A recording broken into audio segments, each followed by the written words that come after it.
చిన్నప్పుడు కూడా ఇంటి నుంచి బయటికి వెళ్తున్నాను అంటే ఎవరితో ఒకరు గొడవలు పెట్టుకుని లేకపోతే ఏదో కొట్టి తనులు తినో లేకపోతే ఏదో ఒకటి చేసి వచ్చేవాడిని. సో అప్పుడు మా ఇంట్లో అప్పుడప్పుడు చెప్తూ ఉండేవాళ్ళు, నువ్వు మాకు పుట్టలేదు, నువ్వు అడవిలో దొరికావు అని చెప్పేవాళ్ళు. అండ్ యూ వాంట్ బిలీవ్, నేను 12th స్టాండర్డ్ వరకు వచ్చే వరకు నేను నిజం నమ్మేవాడిని. నేను ఎవరైనా వెళ్ళి పక్కన వెళ్ళి చెప్పేవాడిని, మీకు తెలుసా నేను అక్కడ దొరికానంటే మా అమ్మ నాన్నకంటే ఎవరో వెళ్ళి మా అమ్మ నాన్నతో చెప్తే అప్పుడు లేదురా మా అబ్బాయి అని చెప్పి అన్నారంట.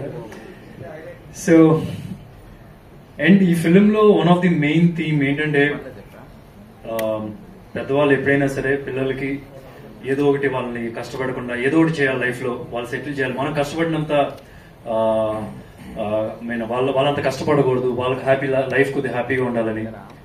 అట్ ద సేమ్ టైం పిల్లలు కూడా కొద్దిగా మనం పెద్ద అయిన తర్వాత కొద్దిగా సంపాదించడం మొదలు పెట్టిన తర్వాత నాన్న మాత్రం అసలు కష్టపెట్టకూడదు, నాన్న జాగ్రత్తగా చూసుకోవాలి, ఇంకా స్ట్రెస్ ఉండకూడదు, అట్లా ఆలోచిస్తాం. ఈ సినిమా థీమే అది. అండ్ ఇన్ఫాక్ట్ మా నాన్నగారు,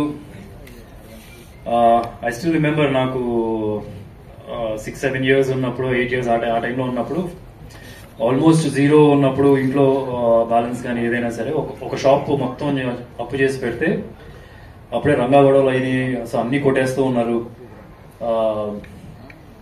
కొట్టేస్తున్న చాలా టెన్షన్ పడుతున్నారు. ఫస్ట్ టైం మా నాన్నగారిని కొద్దిగా టెన్షన్ పడడం చూశాను. అండ్ యూ వాంట్ బిలీవ్, ఆయన షాప్ ఎంత పెద్దదంటే ఇక్కడ నుంచి ఇక్కడ దాకా ఈ పొడుగు ఇదే గోడౌన్, ఆ హైట్ ఉంటుంది అన్నమాట. ఆల్మోస్ట్ ఒక నిచ్చెన వేసుకున్నారు ఆ పోస్టర్ ఉన్న హైట్. అండ్ ఒక్క మనిషి పడతాడు, ఒక మనిషి.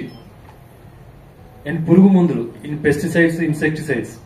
ఆయన పొద్దున్న 9ంటికి వెళ్తారు, రాత్రి 12ంటికి వచ్చేవాళ్ళు. ఆయన అసలు ఇప్పుడు వరకు ఆయన జీవితంలో పర్ఫ్యూమ్ అనేది అసలు వాడలేదు. ఆయన దగ్గరికి వెళ్ళామంటే ఎంత మంచి స్మెల్ వస్తుందంటే అంత స్మెల్ వస్తుంది. ఆయనకి ఎప్పుడు